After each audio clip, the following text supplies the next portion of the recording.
Right.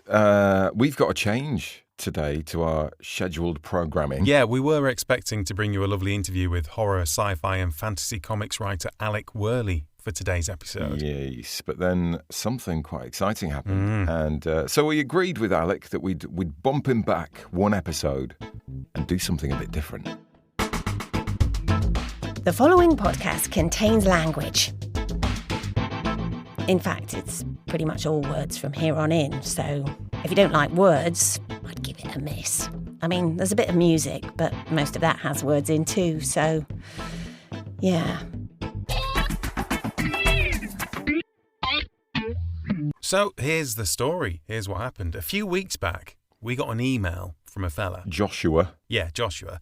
And he said, could I send you a copy of my game? It's called The League of the Lexicon. I think you'll like it. So basically, it's a quiz game that's all based on language and etymology and stuff like that. Which obviously sounded right up our street. Street being a word of West Germanic descent, coming originally from the Latin strata, meaning a paved road or a street, I suppose. Street, yeah, it does mean street. Yeah. But isn't etymology just beautiful sometimes? Isn't it? Yeah. So we said to Joshua, of course we'd like you to send us a free game. We'd love to have a go at it. Definitely. And now we're not daft though, are we? We didn't shower yesterday.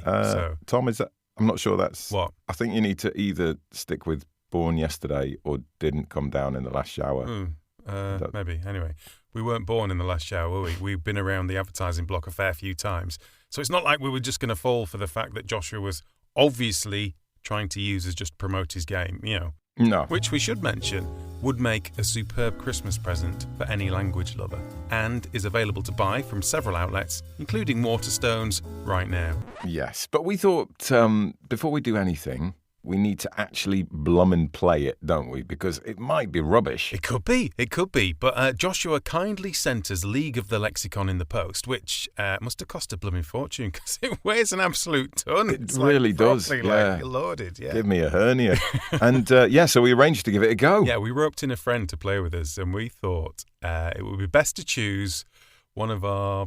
I mean, what's the word I'm looking for here, John? Simple. Slow? No, dim? I was just going to say keen. I mean, keen. Like it was keen to help us out and play. Yeah. Oh, I see. Yeah, right. Yeah. Totally. Yeah, I was just joking. And just to make it more confusing for everyone, he's also called John, isn't he? So yes, but he's John. He's John with an H, though, and I'm John without an H. So I'm not sure that's going to help people listening work out which John we're on about exactly, but we do call him Johnny. Yeah, but he also calls you Johnny sometimes. So oh yeah. Anyway, it's probably all quite confusing, but nevertheless, here's how it went.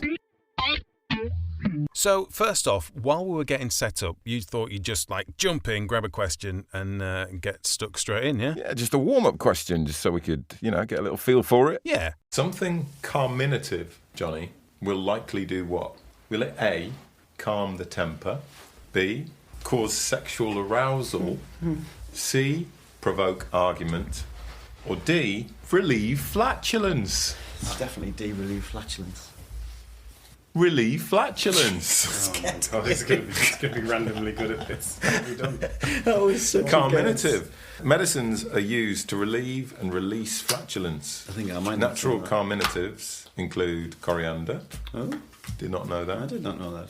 But does that mean Does that mean that it actually is releasing it? So it actually makes you more flatulent, or Pops a bit more out. yeah, licorice, onion. I'd imagine you have to be careful with the licorice, though. What does that do? Well, it's a laxative, isn't it? Oh, is it? Yeah. Oh, okay. So it could release everything. Yeah. Orange and ginger. Thank you.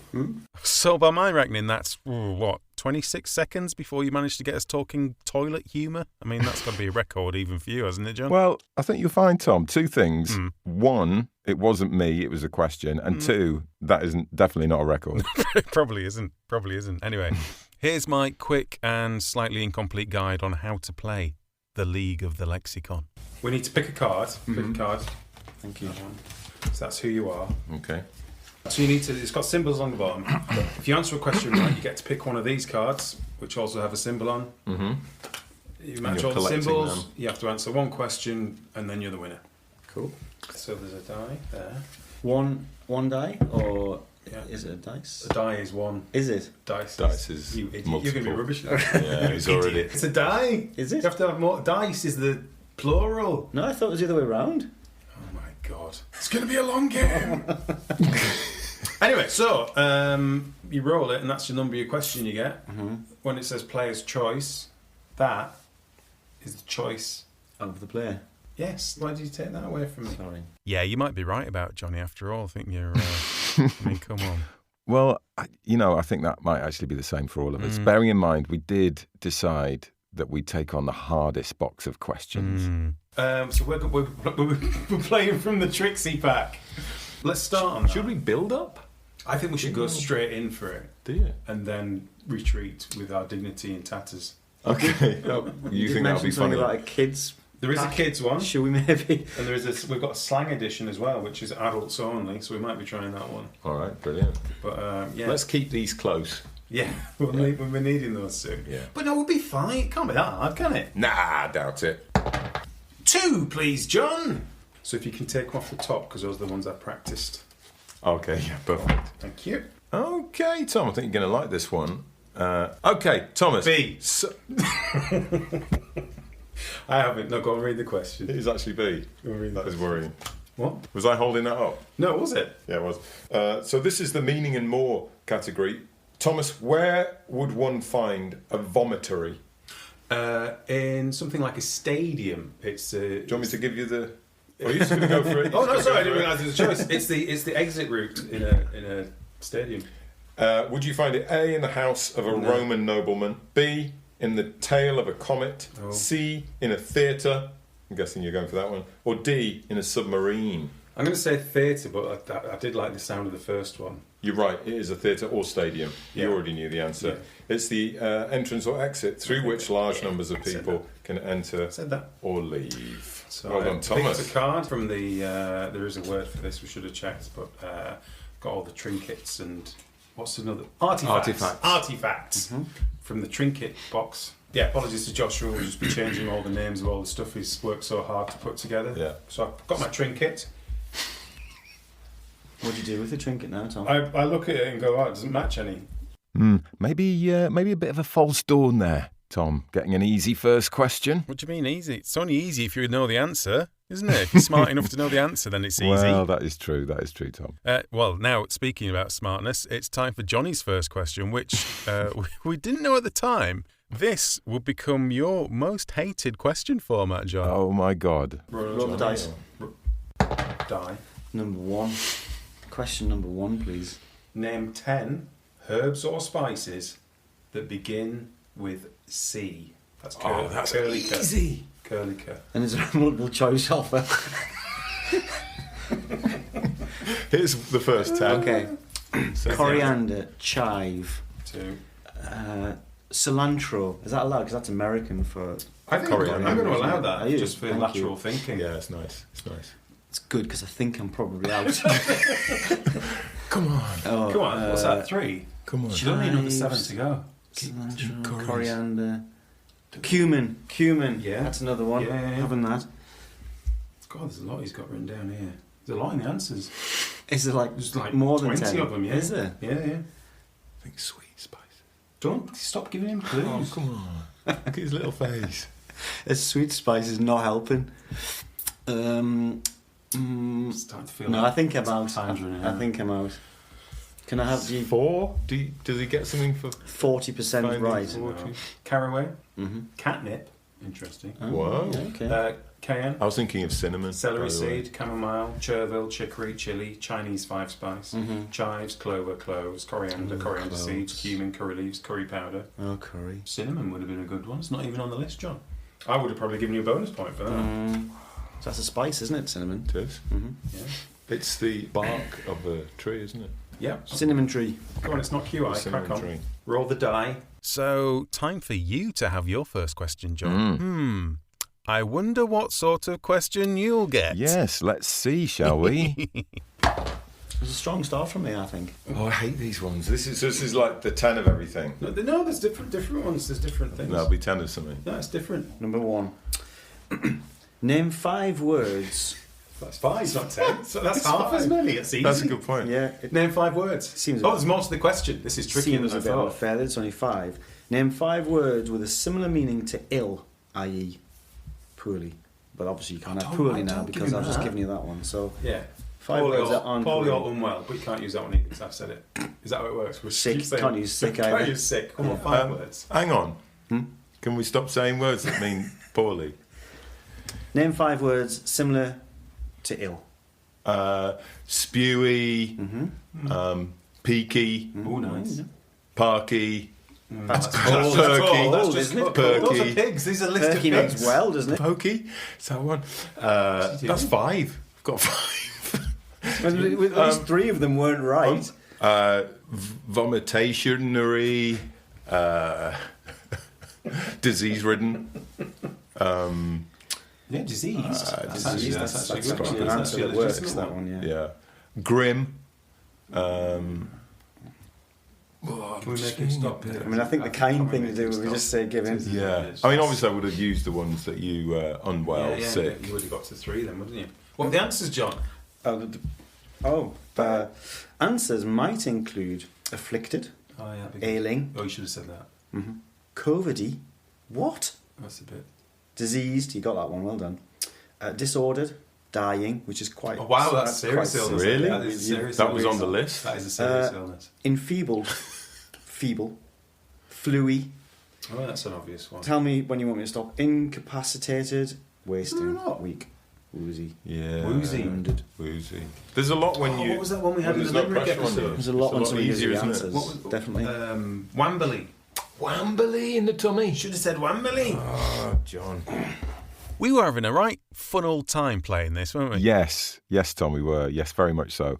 If you can manage to roll something other than a 1, the questions are a really good mix, aren't they? And you can often, to be fair, you can have quite a good educated guess too. Yeah.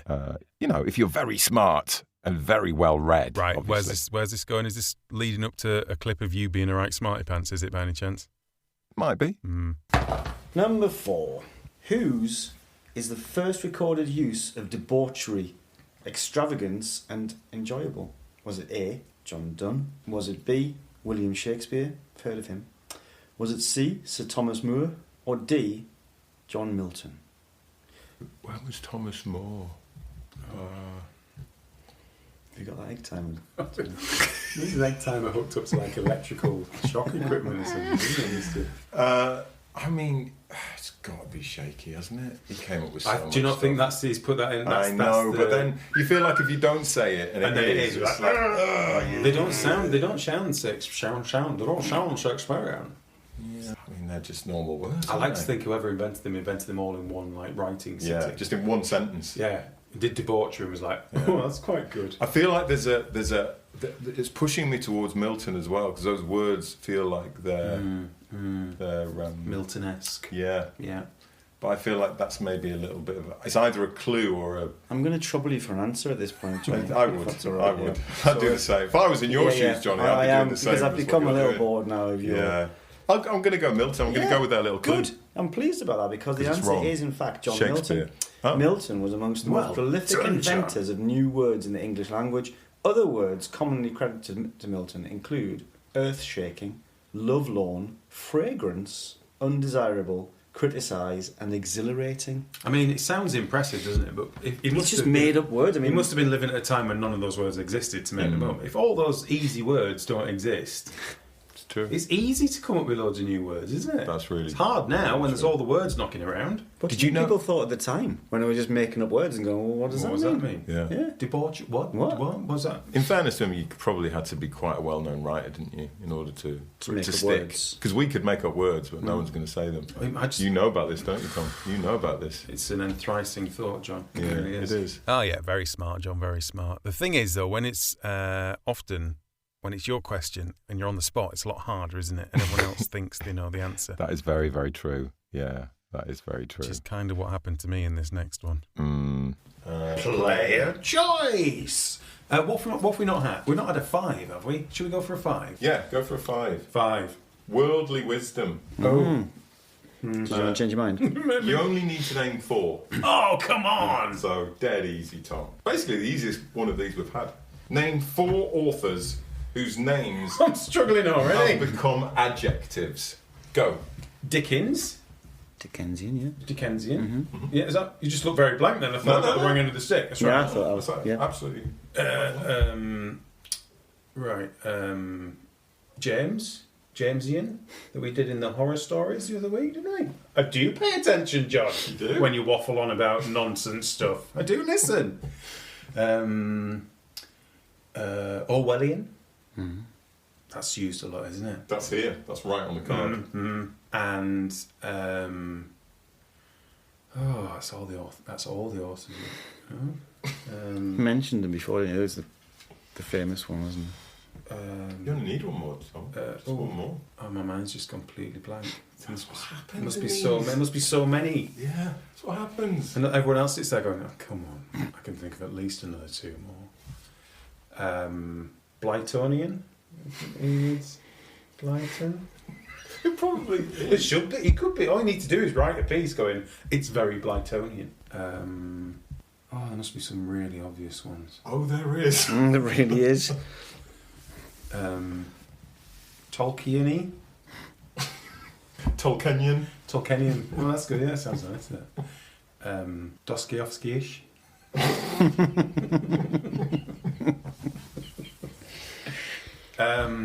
I love the way that you just jumped to like a Russian writer.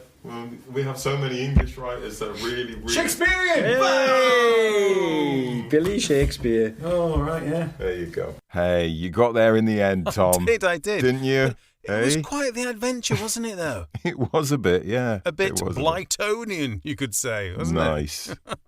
A Blytonian, like Enid Blyton adventure. Yeah, it's like, good. cause, yeah. Yeah. So what did you roll for the next question, John? Well, Tom, it was a 1. It was another bloody 1. Wonderful stuff. Number 1! It's in the top 10! Ready? No, How many do you want it to be? I want it to be 1. It's 10. Name 10 words. Oh, Name 10 words beginning with... these are stupid. Name 10 words beginning with butter. Suffice to say, you didn't manage to get 10 buttery things No, I didn't. at But all, do anywhere you know, near. that's what happens when you roll a 1. You get a silly list question. Well, you say that, but not always. That's a 1. Oh, come on. Give me Come on. Name 30 words. It's not even a list, John. He's got isn't it? number 1 and it's Come not a on. list. What is the opposite of doughty? Brave, unaware, clever, or cowardly? I reckon it would probably be helpful if I knew what the word meant. Yeah, well, in essence, that will give you the answer Yeah, to the that'd question, probably give me the wouldn't answer. I'm going to go clever just because it seems like the obvious choice. It's not, it's cowardly. Because a doughty person is brave, steadfast, and reliable. Oh, so he rolls a 1 and he doesn't have to do a list of 10 things. How is that fair? I don't know. It's not fair, John. It's not fair at all, but it is funny. That's the thing. Not fair, but it is quite funny. Question, stupid list. So at this point, we thought it might be a good time to swap to a different set of questions. So as well as the tricksy and the ticklish questions you get with the main game, so the tricksy are really hard ones, the ticklish are less hard, you also get like add-on packs. So there's kids questions, there's a global edition, and the adults-only slang edition. We seem to have dropped down in the artifact picking up. I mean, is it too late to go to the kids' version? Well, we could try the adult slang edition. Do it. Yeah. For adults only. Okay, what have you got, John? 4. 4. Don't tell me for this edition they moved It's all the just listing. lists. It's all lists. They moved the listing. It's lists all the way down. World of slang. Ah, that's better. A camel, lizard, and lobster are associated with which sport? Cricket, athletics, swimming, horse racing. Camel, lizard, lobster. Well, these questions are easy, aren't they? This is better. It's easy for me, I know what the answer is.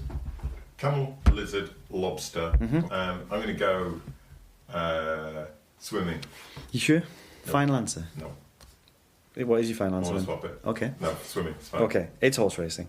But they're all slow and as such to be avoided at the bookies. Well, that didn't really change much in terms of getting questions right, did it? No, it didn't. But hey, at least it wasn't a list, was it? Well, that's true. That's something. That's something. I tell you what else is good about this game, John. What's that, Tom? What's that? That because of how the answers are nicely explained, you actually feel like, you're learning something while you're playing, even when you're getting the questions wrong. Yeah. I mean, if you know the answer, you can't really learn anything, can you? Do you know what I mean? You already know it.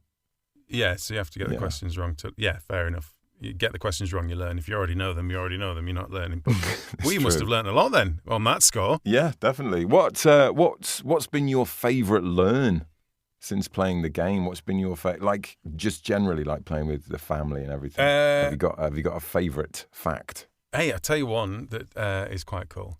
Shall I read you the question? Yeah. Why not? Siphon the python. This is from the adult slang edition, obviously. I thought it might be when you started. Siphon the python, to urinate. Mm-hmm. William III, turd, and fun bags, breasts, were slang coined by which famous Australian? Oh wow, they're all from one person. Yeah, that's why it's amazing. Isn't that good? Can you imagine being the person that came with all them? My God, that is amazing. Was amazing. it Barry Humphries, Kathy Lett, Clive James, or Paul Hogan? Oh, they sound a bit Paul Hoganish, don't they? Quite crude. It's not, is it? Is it Kathy Lett? No, darling, it's Barry Humphries. No Yeah, way. Barry Humphries. Wow, I mean, he was a genius, wasn't he? He was very funny. I mean, respect, yeah. Also, Point Percy at the Porcelain.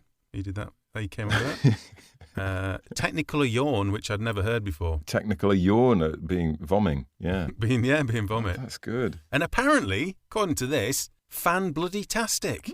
What? Well, I think you think that, and then if you think about him doing it in like the Dame Edna voice, you go, oh yeah, no, he probably did. Well, now you think, now I'm thinking about it, it's really obvious, isn't it? Yeah. You can hear him say all of them. But I just thought it was what a wonderful collection of... Very good. Yeah. Wow, what a star. I've got one here for you, Tom. This is a bit more highbrow. Is it? Even more? Right, okay. But in one of the questions we got the other day, we got the etymology for buxom. Oh. And I thought the original meaning of that is interesting because it's not, as we now think of it, an adjective for a shapely female form. I feel like it should be about horses. Why horses? I don't know. It just feels like it should be about horses. It should be a naval term, really, shouldn't it? Let's be honest. Do you know what it originally meant? Is it horses? No, Tom. It originally meant obedient. Oh, okay. Like a horse. Like a horse. I am good at this. I am bloody good at this. So you got that. You would have got there, wouldn't you? Via horse. Yeah. No, it came to us via the Proto-Indo-European route, berg, meaning to bend, followed by som, which is obviously the word-forming element, meaning tending to, like you get at the end of handsome or gladsome or whatever. But you can still see its original meaning in the German word begsam, which means flexible. So they've kind of held on to their meaning. Right. But it's quite a leap, that, isn't it, from bendy to busty? But apparently the reason for the change is because of a sort of folk belief that healthily plump people were jolly and obliging. Right, yeah. You know how you say that chunkier people are bubbly? Yes. And it's almost like Hollywood has kind of carried on that tradition. When they're casting films, you get a chunkier person. Yeah. And they're always like the jolly, obliging people. And because of that association, the meaning changed slowly from around 1800. By the time we get to about 1950, the word buxom pretty much only means bosomy. And 89% of the time is used in conjunction with the word wench, I believe. It's true. Wow. Facts. I feel like that's a word that was used a lot in 90s men's magazines. Yeah, it is, yeah, but and very much in kind of like medieval fiction. Yeah. Which is funny because then it would obviously mean something completely different. Yeah, it's true. That buxom barmaid. She is. Yeah, she just does. She's quite obedient, isn't she? Yes, she is. Like a horse. Fascinating language, isn't it? So yeah. So there you go. You've got to love those answers, I think. You know, where you kind of, the etymology stuff, where you go, God, I never joined the dots on that. And it kind of makes sense and you can see it. But unless you knew it, you don't know the ins and outs of it. Yeah. I love those. No, totally. Although in the game when we were playing, there was the odd occasion when some of our group took a little bit of umbrage with the answers. Yeah, you mean Johnny didn't? Yeah. It's Johnny again, isn't it? Yeah. I've got a choice. Number 1 is antique slang. Number 2 is 20th century. Number 3 is Gen XYZ. Number 4 is world of slang. And number 5 is slang soup. I'm going to go for number 5. I Slang knew soup. you would. Yeah, I like the as soon sound as of I said that. Gypsy Lee, Mother McCree, and Split Pea are Cockney rhyming slang for what? A cup of tea. Knee, Oh. tea, whiskey, or TV. It's a cup of Rosie Lee, isn't it? For tea, it's not Gypsy Lee, is I it? wonder if Rosie that's the Lee. same or different. Yeah, it is Rosie Lee. Well, you have to do it. You have to do it out. Oh, me split pea. peas are killing me. I reckon it is Is knee, it you know. knees? Yeah, I think it is knee. Split peas, knees. See what's on the old Mother McCree. Not tea. Telly, no, it's not telly. It could be a cup of tea, but if it is, I'm going to have... What are you going to go for? Well, I was... knee. The answer is tea. No, it's not. I'm going to take this up with your man. Because that's Rosie Lee. Other rhyming slang terms for the Great British Cuppa include Betty Lee, Georgie Bohey, Glory B, Hayley, Peters and Lee, Sailors on the Sea, Sweetie, Wasp and Bee, and You and Me. And not Rosie Lee. And Rosie Lee as well, I assume. He couldn't Adam and Eve it, could he? No, he couldn't, Tom. Oh, dear. I mean, they can't have all the answers on the cards for questions that have a load of potential answers, though, can they? No, they can't, mate. That's a Sunday lunch, innit? What? Sunday lunch. Beef joint. Good point. You just made that up, didn't you, Tom? Slang. Yeah, no, I might have done a little bit, yeah. Yeah. Okay. Can we stop it with the old Simon Wang now, please? Yeah, can. Hang on. Have you just made that up? Yeah, might have You done. can't just make rhyming slang up. You're coming across as like totally deep, man. Oh, thanks. No. Don't thank me yet. Which historical figure might a Gen Zer call deep? Is it A, Captain Edward Smith, captain of the Titanic? That's a bit cruel. B, Davy Crockett, American folk hero. C, P.T. Barnum, showman. Or D, John Gotti Jr., mafia don. He sounds... He sounds pretty deep, doesn't he? Deep. I'll go with him. Yeah. I'd go with him. I'd do that. Oh no, it's What? A, Captain Edward It's Smith, not. captain No, of the Titanic. no, it's not. People who Deep. drowned. Deep meaning, because I would think deep means something who's a bit cool, a bit edgy, but actually deep means foolhardy, stupid, rash, and otherwise misjudged. So hold on. What? We should point out that question isn't actually as ironically funny as we thought, John. Why is that? Well, if you actually look at the card, it was derp, not deep. Johnny just read it wrong. Is that really true? That is true. What a total derp. Yes, he is a derp. He's not deep. He's a derp. That's amazing. I know, unbelievable. Which I would have made the whole Titanic thing not ironic and funny at all. But Yeah. Oh. Wow. So Johnny just wasn't wearing his glasses. Pretty much. That's brilliant. Oh. So Tommy, listen, if you were doing one of these questions, what question would you write? Right, okay. Shall I ask you it now? Yeah. Name 10 things. No, you're not allowed. Kidding, calm down. Kidding, calm down. Fine. Which is the odd one out, John? Bungalow, banjo, jungle, or dinghy? I haven't got a clue. Jungle. Banjo is the odd one out because it's the only word of African origin. All the others are from... No idea. They're Indian. Really? Bungalow? Yeah, I thought that's the one I thought would give it away. Really? I thought everyone knew that bungalow was from India. No, Tom. Really? I don't think they do. I thought jungle was going to be the one that was the... Because jungle sounds African. Yeah, maybe. And what was the last word again? Dinghy, like a little boat. Dinghy. Yeah. Very good, Tom. I like that. Very good. What have you got? I've got one for you. Yeah, go on. Squirrel. Oh, yeah. Is obviously from the Greek skiuros. Obviously. Meaning shadow-tailed. Yeah. But you knew that anyway. I was going to say that, yeah. But the Old English word for squirrel is aquiorna. What is aquiorna's literal translation? Is it glove fur, nut nibbler, oak protrusion, or acorn thief? I'm going to go for... what was the word again? What was it? Just want to hear the word. Aquiorna. You're doing a John here.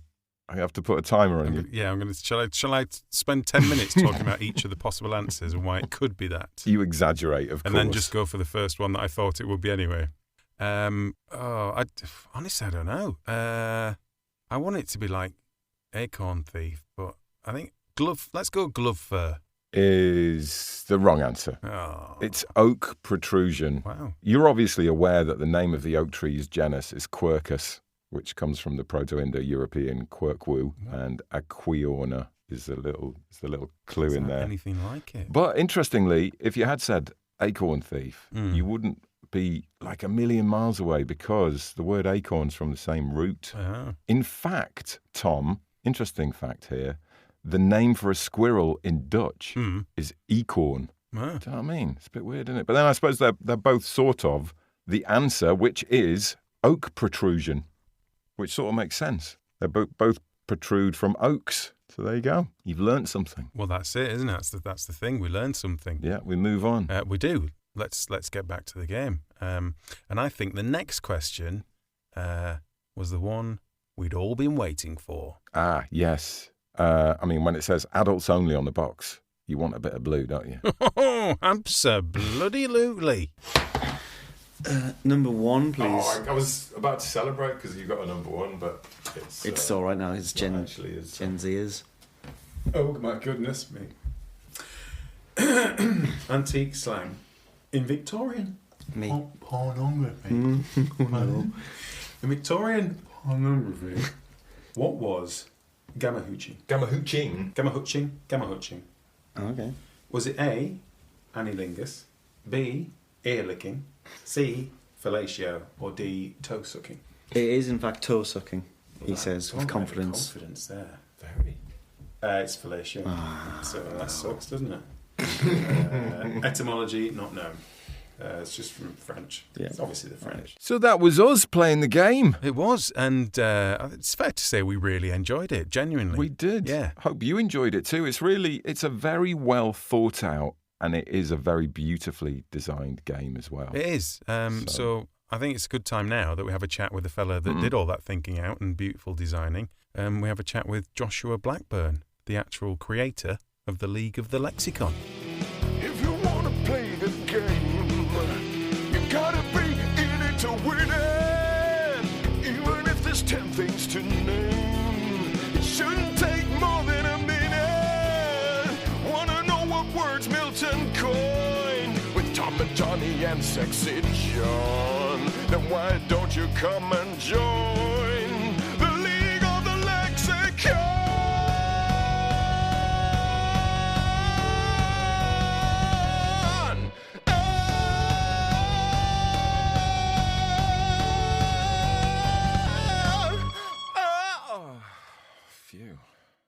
Can I, before we start, Joshua? So when we were just finalising, did you see the emails, John? When we were finalising the thing, Joshua thought it was being funny and sent a picture of a date to say it's a date. So I sent back a picture of Mystic Meg, meaning I'm looking forward to it. But then I don't know if Joshua wasn't quite sure whether things had been understood, because then he sent another email that just said, it's a date. As if... I found your Mystic Meg picture to be a bit confusing. Yeah. I found it to be open to interpretation. Well, I wanted it to be challenging. I felt that we owed you that after the jiggery poker that's gone on with us playing your game and some of the questions in there. Yeah. Do you know how I took the Mystic Meg picture? Yeah. Joshua sent us an email literally just before we played the game. Oh, yeah. Was, that could so be the other meaning of the Mystic Meg. Like, that was weird. That's weird. It was open to interpretation. Yeah. And I didn't want there to be any ambiguity. Yes, exactly. That what I'd sent you was a date. Because it could have looked like a little poo, couldn't it, or something? And we might have thought it could what? look like a little Shriveled poo, poo. and that could be Shriveled confusing poo. people. What? That's a weird way to kick things off, isn't it? Yeah. Looking forward to talking. Here's a picture of little shit. But you emailed us about literally like 5 minutes before we kicked off our little gaming session. That was a bit weird. And how did you get it? It's, you know what? I send the game out to people, and even though we have had like really lovely things said about it, I always worry, are they going to enjoy it? Did they like it? So it always makes me feel really happy when people get back and just like, yeah, we had a great time with it, because that's what it's all about. But before I sent that, I just like, I hope they liked it after all of this. We did like it. We enjoyed it a lot. We ended up playing it for a bit longer than we planned. Excellent. And was actually late going out to the pub. So I mean, that is high praise indeed. I mean, I want to say that I found it excruciating. John just have a little bit of a chip on his shoulder about one specific type of question. He's not which type of question? Yeah. Well, I'll phrase it as a question, Joshua. I'd like you to give me 10 reasons why you have a category where you have to name 10 things, and your time starts now. No, seriously. What is it about that category? I think it's, to be fair, I think some people are very good at that. Yeah. And it was a lot of fun for everyone else because they got to laugh. I think the other thing is you kept rolling a one. It wasn't even like it was occasionally.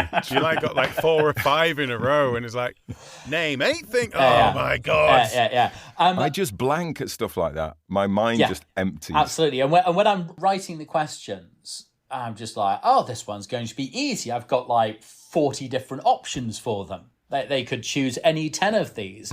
But I know that when you're actually thinking about them, it becomes a lot harder. But the short answer is that part of the process of game development is endlessly playtesting, taking it to people and just kind of like playing it, seeing what they say, what do they like, what do they not like.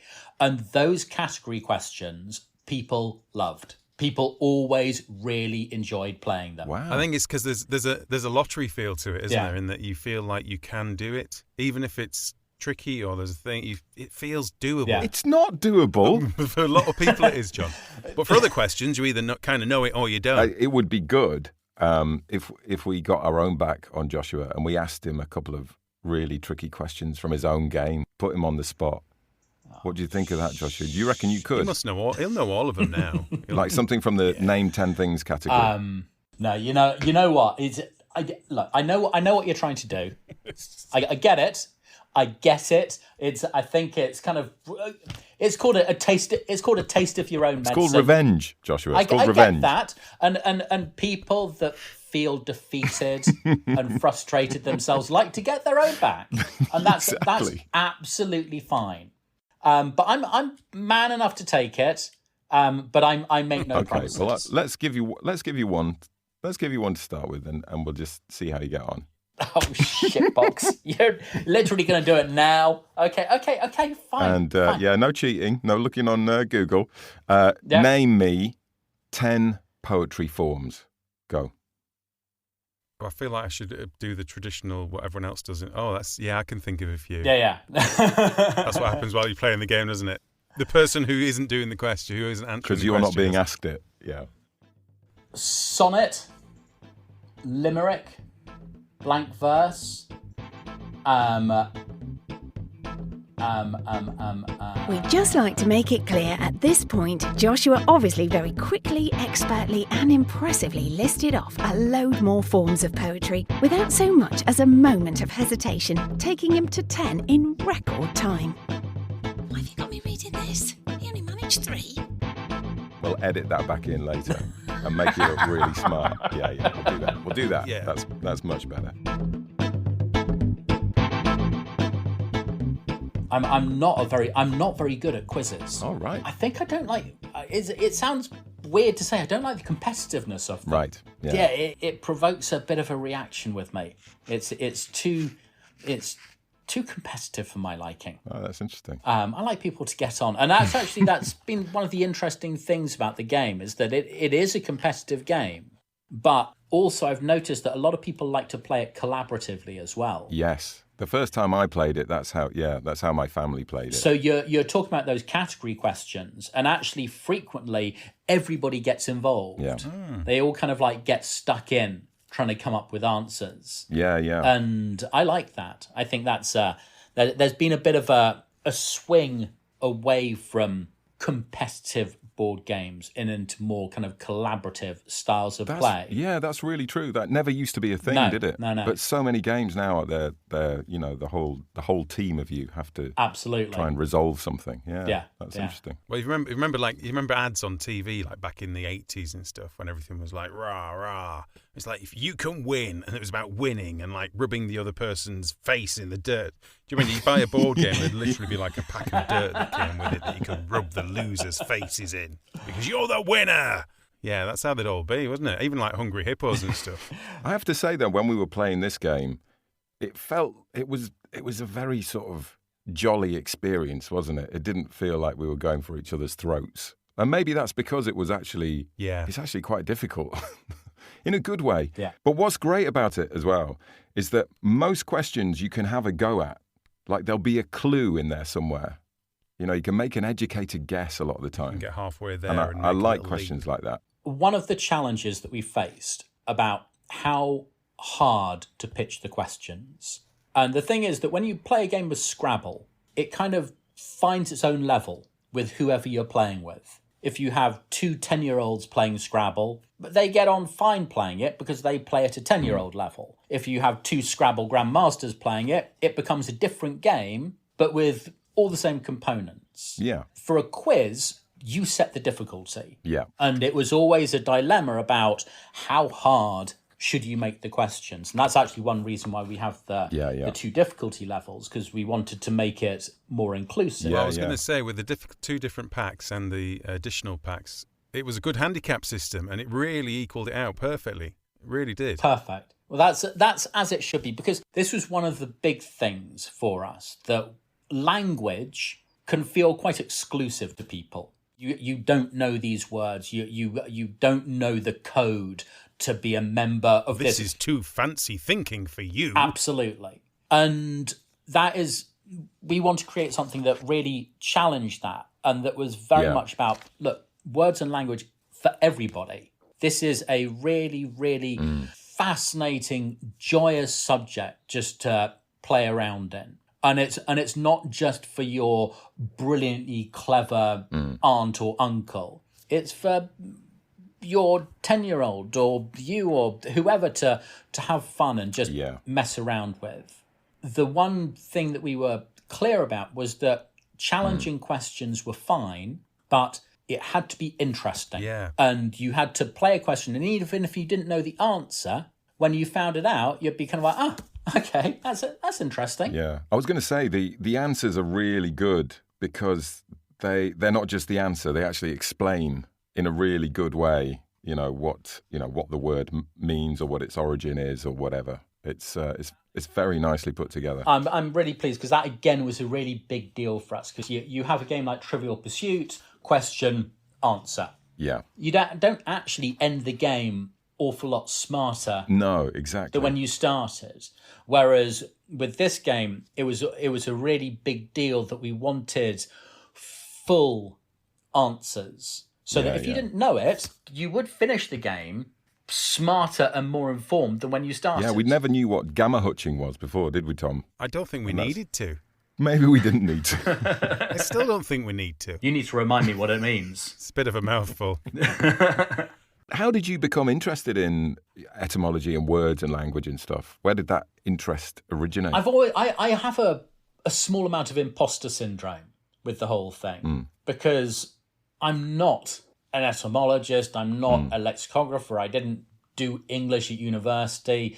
I've been running an art gallery for like the last 8 years, selling art to interior designers. I'm a photographer. And so this has not been what my life has been dedicated to. Wow. Big learning curve. Huge learning curve, like crazy learning curve. Yeah. But what I am is I'm just quite a curious person. And I am curious about words and language.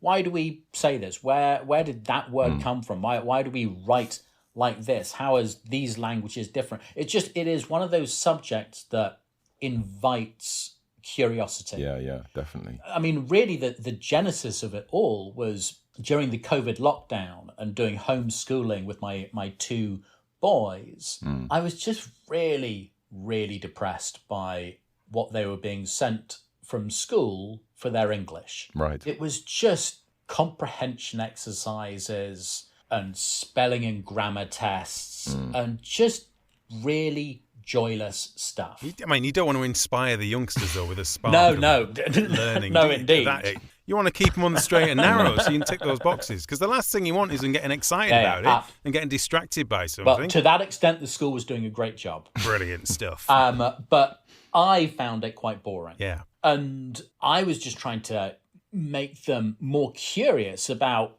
words and language. And so that was where the game kind of started, creating little quizzes for them. Right. To just make them wonder more and derive more wonder from the language that we use.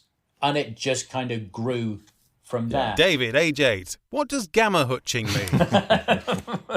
It must have taken a long time to put it all together. And I'm guessing there were lots of people involved in that as well. You must have got help from plenty of people. It took a crazy amount of time. And I mean, you've only got the question cards, the questions that made it into the pack. Of course. Yeah. And it's a massive box as well. It's not just a little skinny box. It is a big old thing. So, I mean, there are 2,000 questions in the main game and then another 1,500 for the special editions. Wow. But I would say that you could probably add another 300 or 400 questions that were written and just went to the bin. So in terms of the people helping you, who did you kind of bring in to help write them? So making a game is a very high risk thing to do. It's kind of there are so many games that do not make it. And I decided early on that if I was serious about trying to make this thing, then I needed to get like every single aspect of it absolutely as high quality as I could. And so that's why they kind of like the design and the production and all of the rest of it. But it also meant that the actual question writing also needed to be amazing. Yeah. And I started contacting linguists and lexicographers and authors and dictionary editors around the world, inviting them to contribute questions to the game. And that was really, really cool because I started getting input from people who were absolutely top of the game when it came to the study or definition or writing about words and language. And I worked with some writers as well. Oh yeah. And it was good. It was. I ended up doing more of the writing than I expected to do. But I think that's because I turned out to be quite picky about what I wanted. Right. Yeah. I think you had a sense of. Yeah. I think that I had a sense as to the style and the tone and the content that I felt worked. And I think that's a nice way of saying I was probably a nightmare to work for. Micromanaging. A diva. A massive, wordy lexicon diva. Which is fine. It's your thing. Like it's your thing. Yeah. So at what point in this process did it go from being a germ of an idea to something you'd mocked up in your shed to actually pitching it and getting it moved forward? I was taking baby steps with it. I didn't want to go bananas with it. Yeah. So I think I first decided, okay, I'm going to create 60 question cards and work out some basic ideas for the artwork and for the packaging design and just start playing it with people and just see what they think. And I think early on, I had a strong feeling that this had something.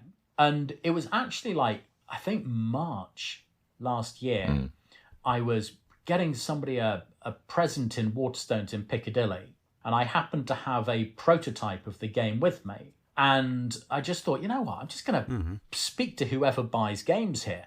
And just ask him what he thinks about it. Does it not try and sell it to him, but just kind of, I'd be interested. Is this something you'd ever take?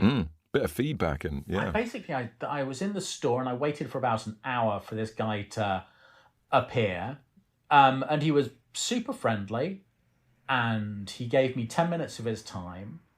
Honestly, he got it immediately, really liked it, pushed it kind of like upstairs, so to speak, to the games buyers in central office. And within 6 weeks, they'd ordered 5,000 copies.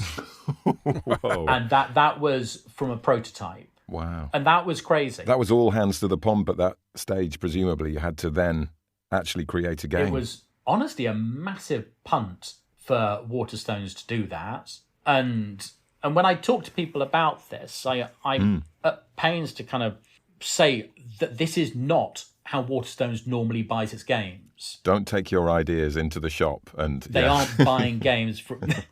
Well, no, maybe do, but I think it was like a very crazy state of affairs. I think that even they were a little bit shocked that they had done that. Well, I think that's testament to the quality of the game, to be so fair. that was a great vote of confidence for us, and as you say, it was all hands to the pump at that point. And then we were still committed to doing our Kickstarter launch as well. Oh yeah, it's doing Kickstarter is a massive punt. You can scrape by and raise like £15,000, or you can become like an Exploding Kittens, and you never really know what is the secret sauce that makes it happen. But it launched. We'd actually just had Stephen Fry tweet something really nice about the game. That's helpful. Which was helpful. And Susie Dent had also said really nice things about the game. Oh, nice. And in 3 weeks, it went from launching to becoming the most successful word game in Kickstarter history. Wow. Yeah, it was making my head spin just seeing the backer numbers coming in and seeing this game where I had been hoping that the bar at launch was, I hope we don't embarrass ourselves, became like, oh my God, this is absolutely taken off. It's been crazy watching it. And it's so cool seeing it in a bookstore because that actually is... Yeah, it's like that's where it belongs, isn't That's it? where it belongs. That's its natural habitat. I'm actually not bothered about hobby gamers. Yeah. My market is book lovers, word lovers, and they go to bookshops. And so bookstores are where the game belongs and where I hope it will continue to do well. This is the Failing Writers Podcast. Enjoying it? Well, it'd be rather nice if you could take the time to leave us a review or give us a mention on social media. Or hijack a bus and force everyone on the bus to listen to every single episode we've ever made before you let them go. Like the film Speed. But without Keanu Reeves. And a bomb. And with reviews. Is there a question that you're most proud of? Have you got a favourite question? Name 10 things. Oh, God. I definitely like the questions that make me laugh. Yeah. Can you think of any of your favourites? I'm putting you on the spot again now. You are putting me on the spot. I like the questions where the answer options make me laugh. Yes. And I remember that there's a question about irony. Oh, yes. Where I'm just like, which of these is not an example of irony? And I was rather pleased with one of the answer options being rain on your wedding day, which made me giggle to myself. Yeah, no, we got that question when I was playing with the family, and then I didn't know whether that should actually be the answer, because that would be in ironic. itself that's actually ironic, to the point where people started saying things like, Dad, just shut up. We just read the next question. Seriously. I think it might provoke that. I like the tricksy ones. Which dish is made from the animal it claims to be? Scotch woodcock, Welsh rarebit, Cape Cod turkey, beef Manhattan. I like ones like that are just like, oh, that's a little bit tricksy. We got one about the tannoy. Oh, yeah. What is the origin of tannoy in a tannoy speaker system? It's the name of the company that produced them. Is it A, tannoy's inventor, Sir Sidney Tannoy, in 1938?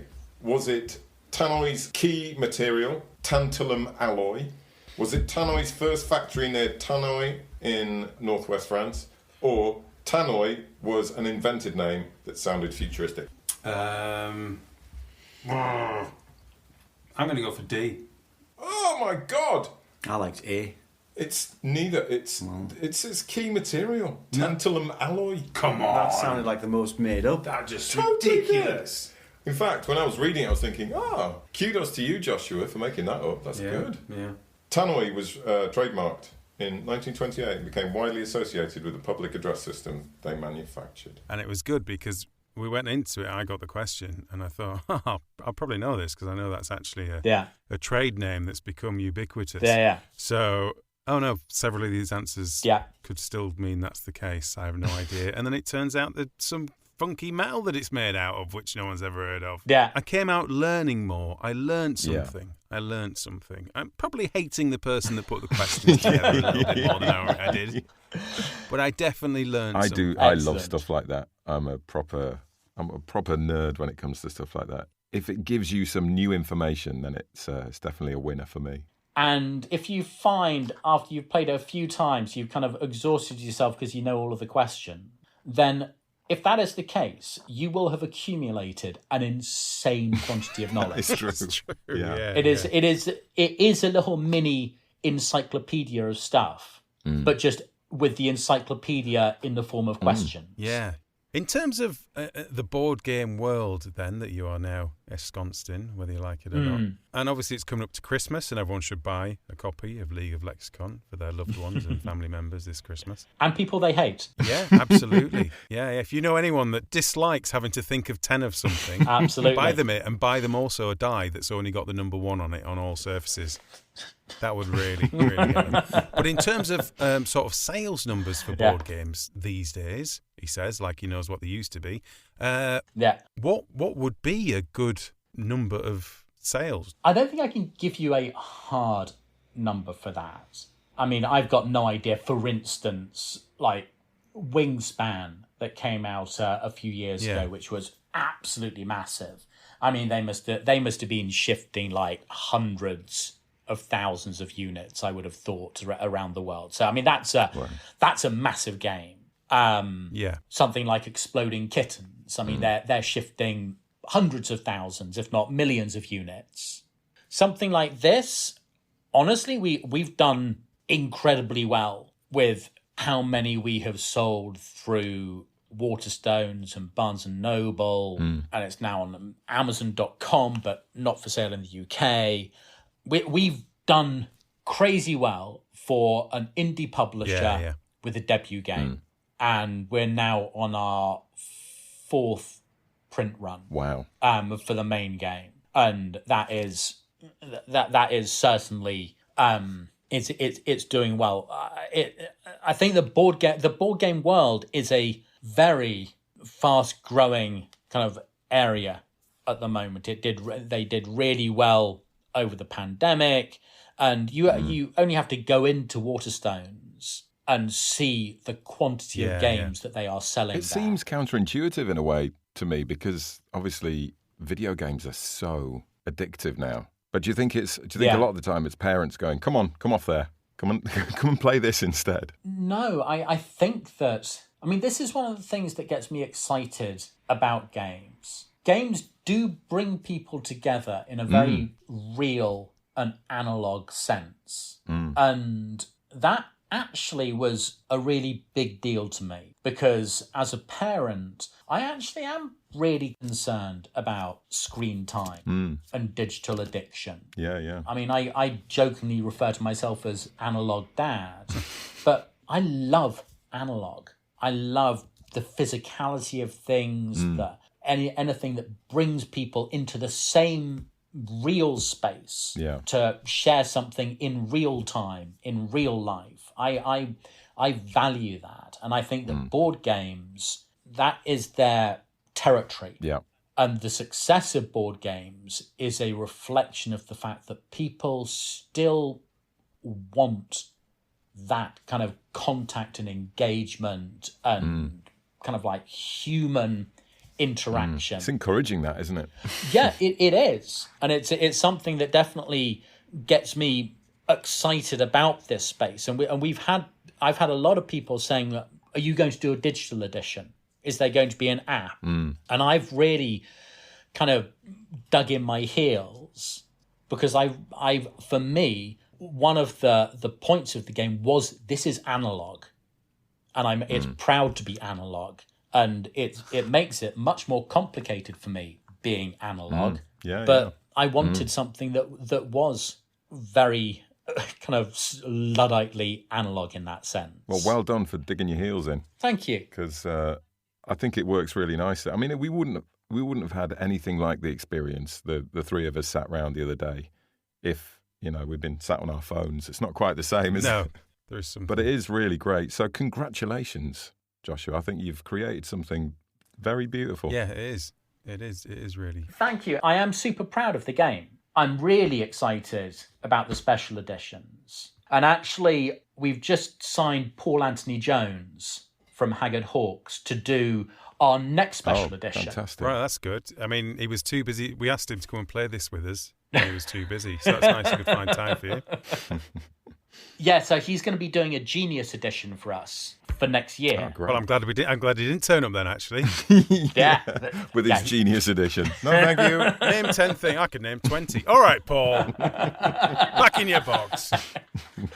Well, look, I'm really thrilled that you like it, because actually that is the thing that gives me the biggest buzz about any of this, is when people have had a good time playing it. That's what it's all about. And I think we should just have a quick mention of the book that you released, the photography book. Can you tell us about that? Just so I can say, well, that's ridiculously ridiculous and brilliant.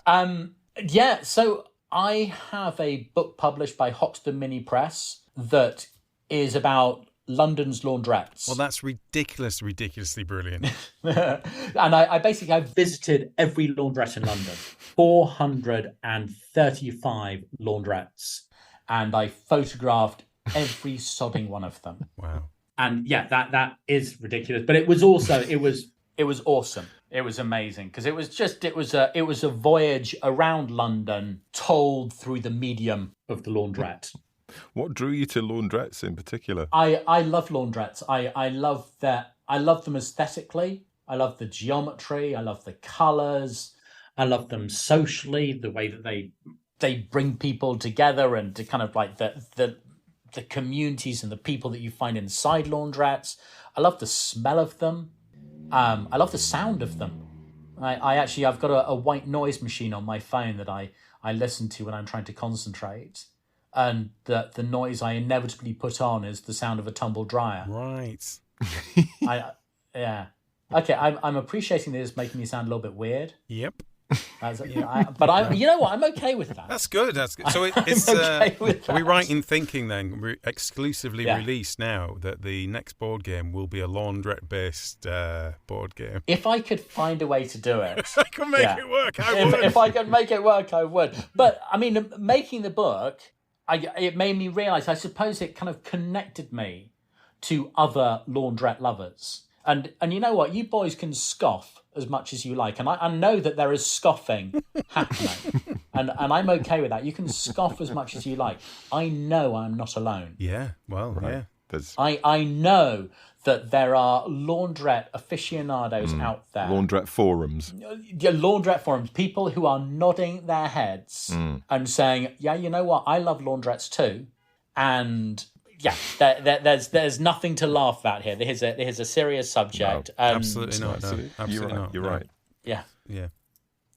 Gosh, I'm actually thinking about going to a laundrette now just to calm down. You should do, just to chill out, just to yeah. Just to chill. I do find them quite calming places to be.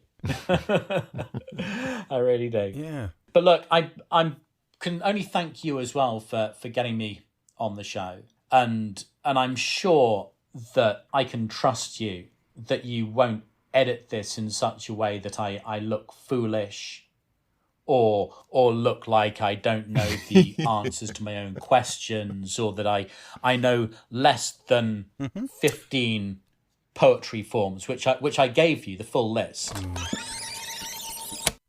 I don't know the answers to my own questions. I know less than 2 poetry forms. I'm foolish. So if you have edited it such that it only looks like I know 2 or 3 poetry forms, then shame on you. Shame on you is all I can say. Whatever we do with the edit, our listeners are very well aware that we don't back anything that we don't actually believe in. So when we say go out and buy the game, it's really good, they will know that we actually do mean that. And hopefully some of them will actually go out and buy the game because it is really good. Awesome. Don't buy the book about laundrettes, though, 'cause that's mental. I would add to that as well that we are making new games and we do want people to contribute questions to the game. Oh, that's good. Ooh. So if you are interested, and this is a big thing for us, this community of people around the game. If you do like the game and if you are interested in contributing questions to it, then if you go on to the writer's room section of our website, you'll see how to do it. Oh, amazing. Brilliant. Oh, that's a fun That does thing. sound Yeah. fun. We might have to do that, Tommy. Yeah. Definitely. You might even write a good enough question to get included. I doubt it, but we'll try. Who invented the word enthricing? That's good. We could do that one, wouldn't we? I know the answer to that as well, so that's good. Joshua, thank you so much for your time, and thank you for sending us a game, and thank you for thinking of the game in the first place. Well, because without that, Yeah, I really fantastic. appreciate Thank that. you for having me. I'm delighted that you enjoyed it.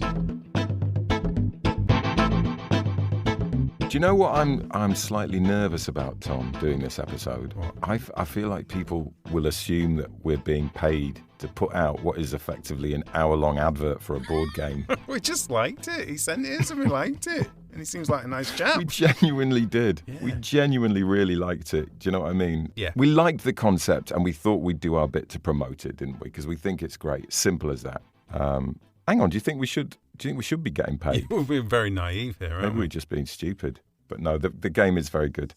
Do you know what my favourite bit of the game is, Tom? Sorry, that's just me resisting saying, is it answering lists of things? But it's not. I don't know. What is your favourite bit? It's asking the questions, isn't it? It's that feeling when you're holding the card and you're asking the question. It's such a beautiful position of power, isn't it? Power, yeah. Just feels so smug. I suspect there's a few listeners out there who are feeling a similar thing, and they're probably thinking, I reckon I could do better than them. Well, do you know what? If you think you're so clever, why don't you show us, eh? Because we have a little competition, don't we, Tommy? Yes, they can. They can actually show us. Joshua very kindly has put together a little online version with a handful of questions that you can go on and answer. And it will let you know how many out of 9, I think there's 9 questions on there. 9 questions. How many you get. Myself and John both got 6. I should have got 7, actually. I misread one of the questions. Oh, here we go. Go on. I always do that, though. It was one. I did the same in the thing with you. Where it was Did you read deep when it was derp? No, I'm not. That's stupid. No. It was like one of those where which of these is not a such and such. Yes. And for some reason, I just completely missed that. And then latch onto something and think, oh, well, that definitely is. So it's not that one. And then it's like, oh, no, that's the answer.